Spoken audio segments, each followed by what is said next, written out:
Okay, we'll start this webinar now. So, first of all, thank you for your time joining our webinars. These are meant to educate you and explain and give you the information around RingCentral technology and how you can collaborate remotely, especially using RingCentral applications. First of all, my name is Andrei Zaharia. I'm a senior solutions engineer at RingCentral. I've been with the business for over 4 years, in a couple of months. And my role in organization is to provide solutions to business requirements to companies or to prospects that are interested in collaborating. So today we'll be talking about how you can message and collaborate and share information, tasks, how you can achieve some integrations, and how you can set up a meeting and how you can make a call. In relation to the call, we'll have a look at the RingCentral app, devices supported, how you can integrate your contacts, and how you can have global users or remote users working together. And then we'll have a look at how the Meet application is also helping businesses to collaborate.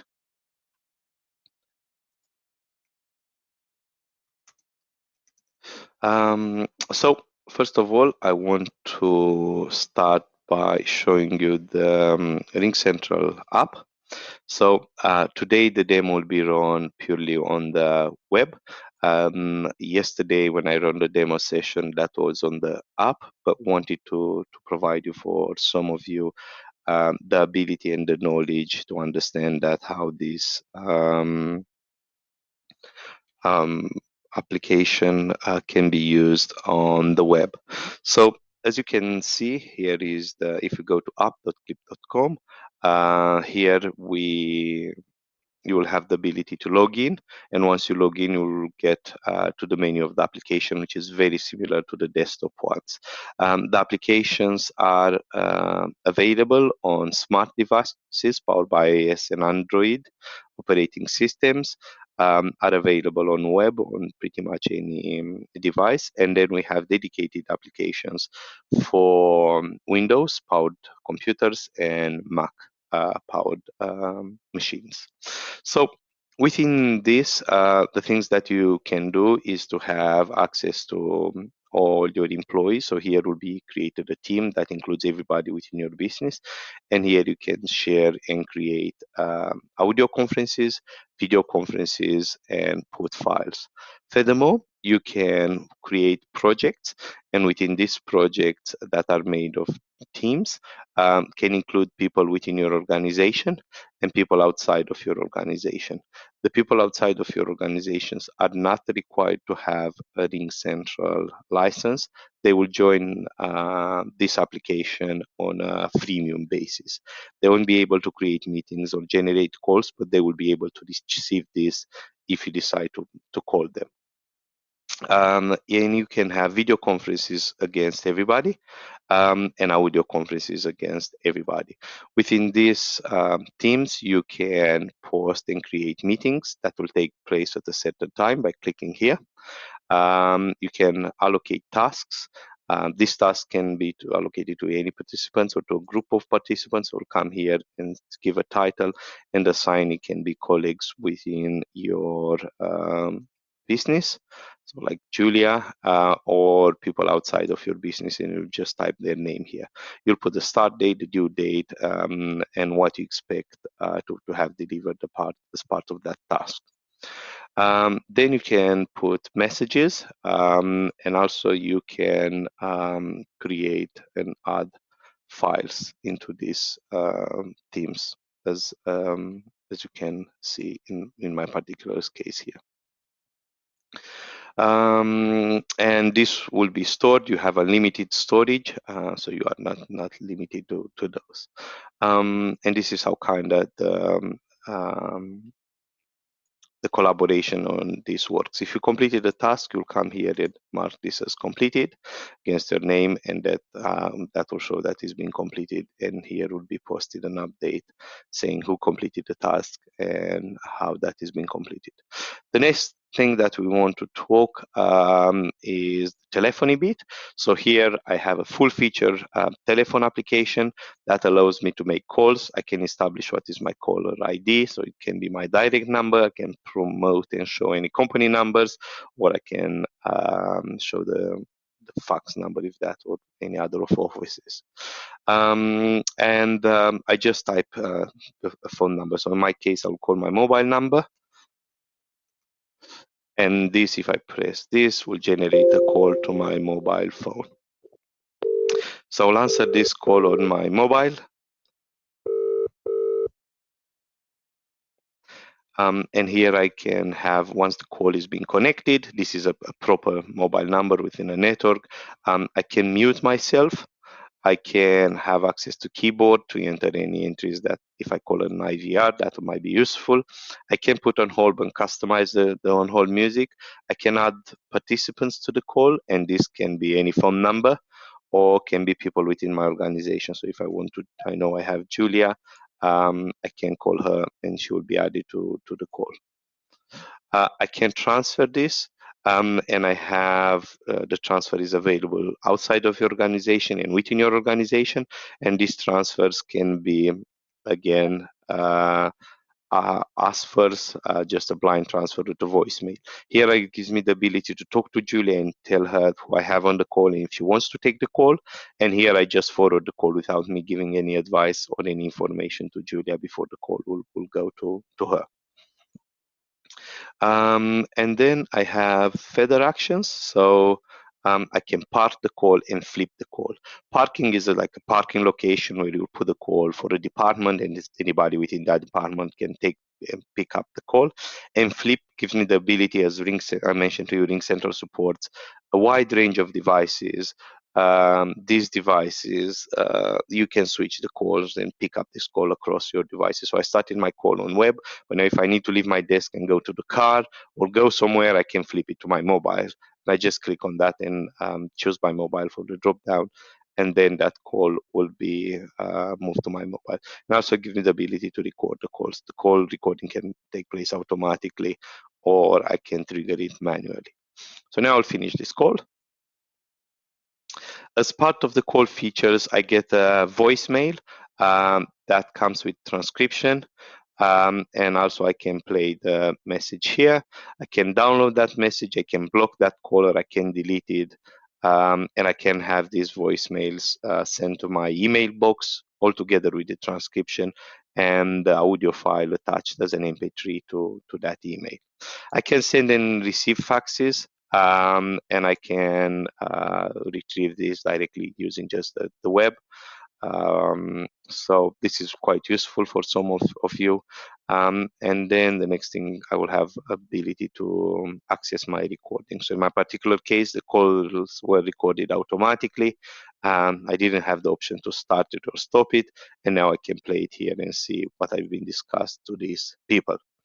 I can call any of the people in my organization by just clicking on their name or searching their name, and then clicking on the call.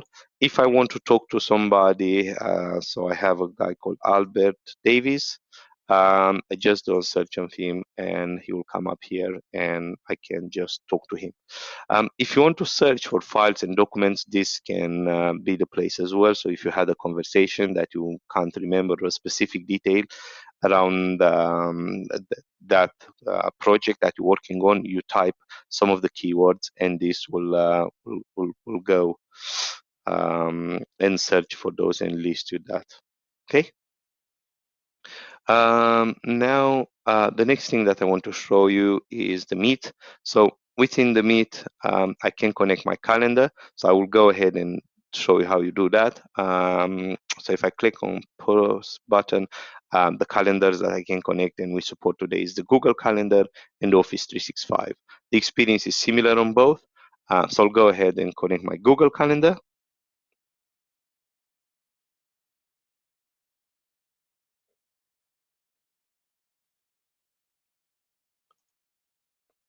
You need to authorize the app to access that.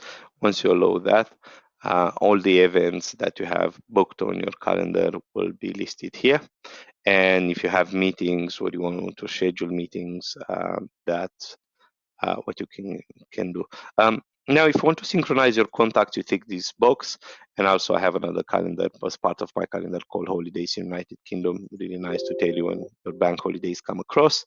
You can take that and done. And once I'm done, now this tells me what are my meetings. So I have with the webinars that we're running today. Now, if I want to schedule a meeting, just click on schedule, select the date and time, the length, the time zone, and other details. If I'm happy with this, these are kind of my default. Just click on schedule meeting, and this will be synchronized within my Google Calendar directly, as you can see. And now I just click save, and this gives you the ability to the people to join my meetings.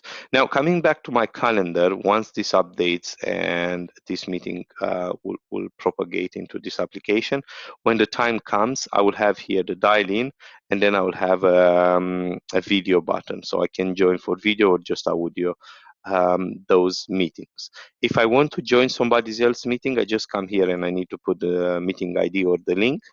In your calendar, most of the time, you just click on the link and that will trigger the meeting. So this is the meeting ID at the end of the invite. Okay, so this is how you can do meetings. Now, if you want to do collaboration meetings, as I mentioned to you, click on the video here. And if you do it one-to-one, you go here and this will create a video call to that person as such. So in a nutshell, this is how kind of it looks. It's very easy to deploy, very easy to manage through a web-based portal where you can add users. We can provision this directly from your Active Directory or Google Directory immediately, or we can upload a spreadsheet of thousands of extensions into our platform, and they will get activated immediately. So for any further questions, I will be available for another 10 minutes on to take the questions and answer those to you. So we have James Brown who has given us a question. So he says that our numbers shows UK and US numbers, and he's asked me if he can have numbers from different countries. Yep, that's possible. We offer telephony replacement services in 41 countries today. The list is on our website, and that means you will get a full featured PBX cloud-based where you can deploy these users, and these users will be able to receive and make calls. They will have local dial plans in this country, so they won't need to dial an international number. And also they will get access to emergency services. Furthermore, we can provide international virtual numbers in about another, I think, close to 100 countries around the globe, where you might have operations or you think to open your business and will like to have a kind of presence from that point of view. So I hope those answer your question. And if you have any questions, please feel free to post those.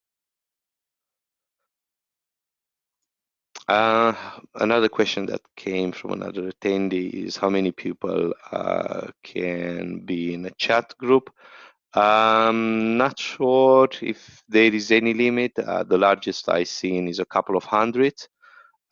So if you don't plan to have more than a couple of hundreds, I would say 400 people in a chat group, you should be fine. I don't know the precise answer, and I'm not sure if there is a limit. Do you have a use case? Do you are thinking of a number?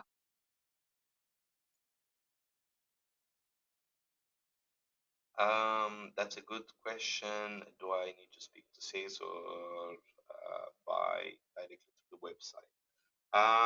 You can do both.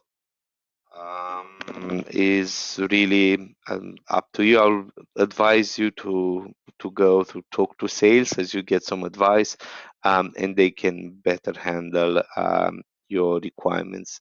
If you go on the website and buy, that's nothing wrong with that, but you kind of be on your own. You have to do a lot of self-service.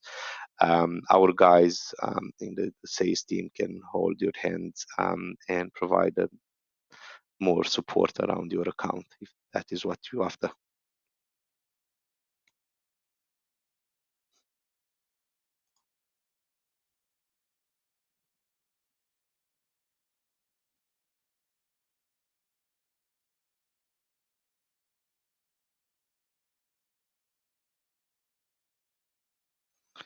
Our question is, what is the largest customer you work with? It's just for small businesses.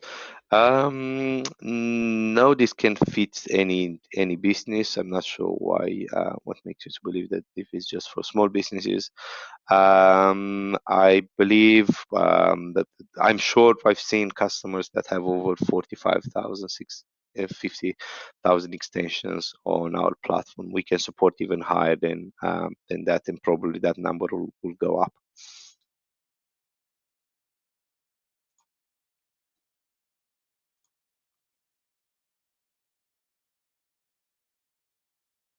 Okay, guys, I can see there are no other questions, so I will end this webinar now. Thank you again for your time, and I hope it was useful for you.